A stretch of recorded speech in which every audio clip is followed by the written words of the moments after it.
ختم نبوت کے پرچم کو دنیا میں لہرائیں گے، اس رستے پہ جان لٹا کر ہم ایمان۔ انٹرنیشنل ختم نبوت موومنٹ کے زیر انتظام 24 ستمبر ایوان اقبال لاہور میں انٹرنیشنل ختم نبوت کانفرنس منعقد ہوئی۔ کانفرنس میں مرکزی قائدین انٹرنیشنل ختم نبوت موومنٹ کے ہمراہ بیرون ممالک و اندرون ملک سے جید علماء کرام، مذہبی اسکالرز، سیاسی قائدین، تاجر برادری، میڈیا پرسن سمیت مختلف شعبہ جات سے تعلق رکھنے والے افراد نے شرکت کی۔ پروگرام میں گورنر پنجاب جناب بلیغ الرحمان، جمعیت علماء اسلام سے مولانا عبدالغفور حیدری، مولانا امجد خان، سابقہ ایم پی اے مولانا الیاس چنوٹی، علامہ ابتسام الہی ظہیر اور مولانا فضل الرحیم صاحبان نے خصوصی شرکت کی اور بیان کیے۔ اس کانفرنس میں 9 مسلم افراد نے بھی شرکت کی۔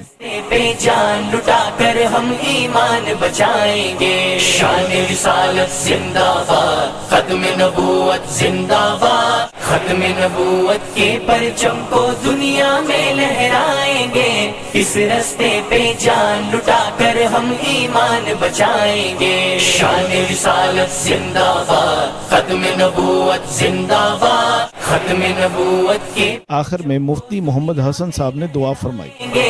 اس رستے پہ جان لٹا کر ہم ایمان بچا